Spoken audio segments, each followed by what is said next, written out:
there, family and friends. I just wanted to share with you this idea so that way you can incorporate it into your food prep. I usually love to add dates to my smoothie. So I normally buy these organic dates from Costco.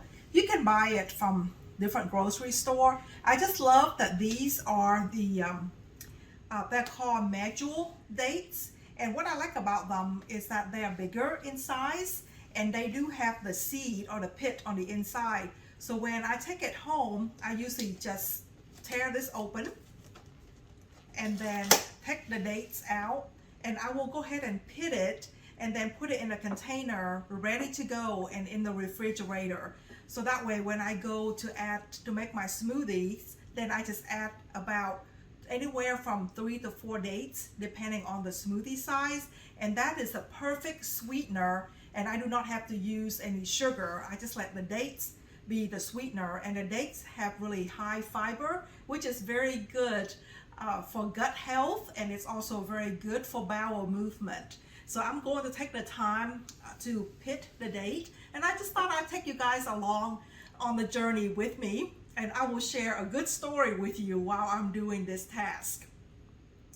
When I was younger, living in Vietnam, I remember coming across this one story. It's about a king and his queen, and they live a long time, but they did not have any heirs. So as the king was getting up there in age, he was wanting to have someone to carry on his name and be the next king when he passed away.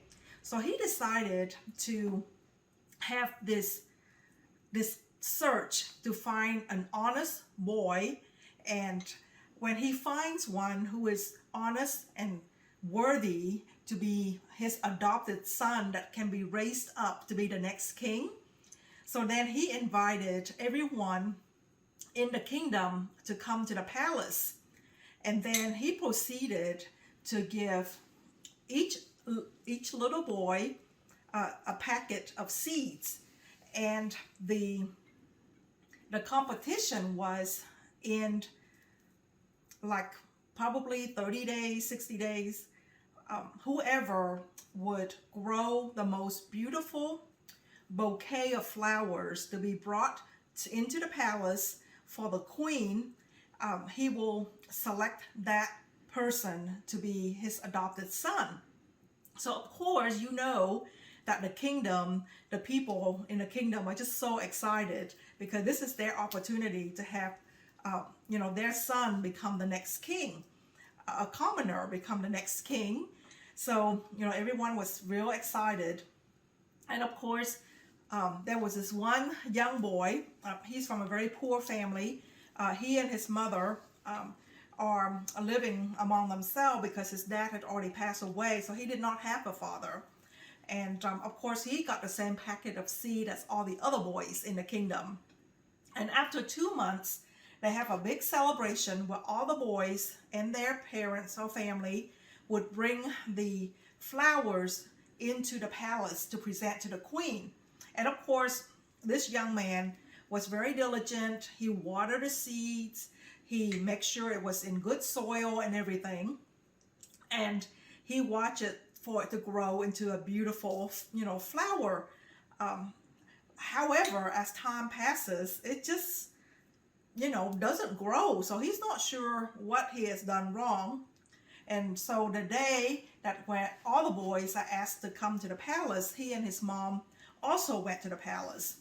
And lo and behold, and you look, and like everywhere, you see these boys with their beautiful pot filled with beautiful flowers for the queen. And he looked around and he was so sad that his flower pot didn't have any flower. It was just an empty pot. Well, not quite empty. It has dirt and the seed in there, but no flowers have grown. Nothing has grown on his pot. He was quite ashamed of himself because he was disappointed that none of his seeds germinated.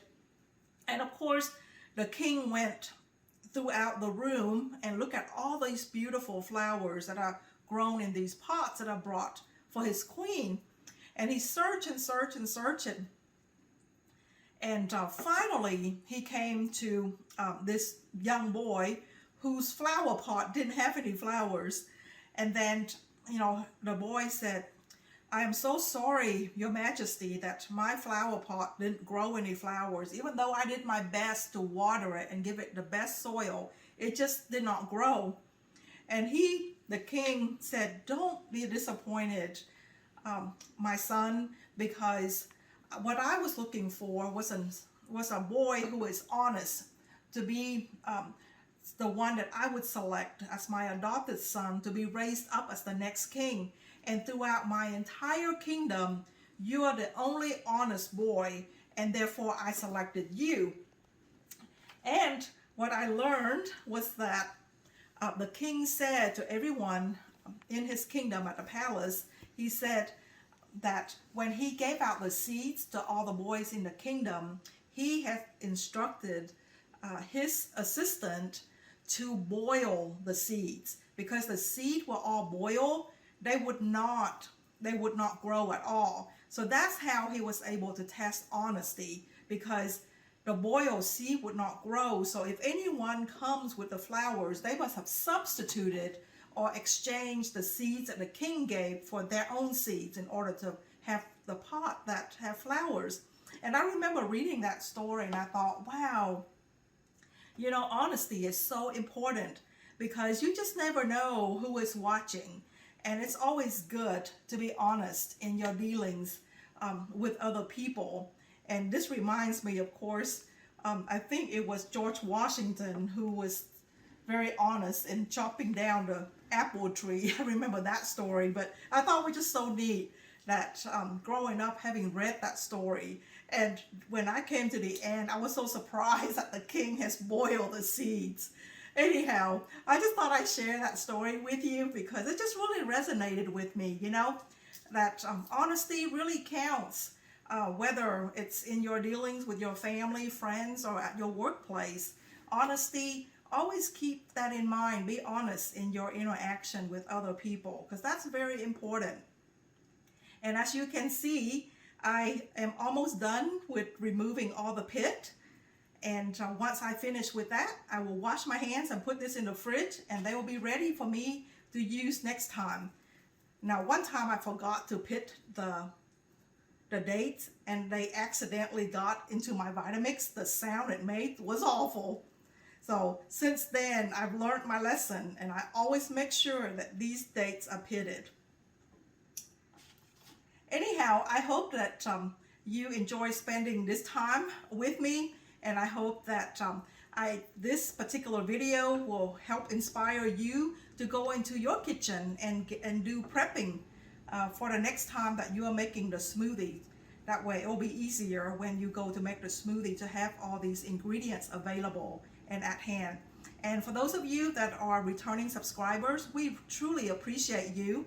Thank you for being a part of the Gluten-Free Life For Us community. For those of you that are new, please click that subscribe button and the bell notification so you can come back and watch new videos that we put out each week. Last but not least, and if you like this video, be sure to click that thumbs up button. We would appreciate that. And also click the share button, and that way you can share this video with your family and friends. And thank you so much for watching. I am done, and this will go in the fridge, and this will go into my next smoothie right now as I'm making it.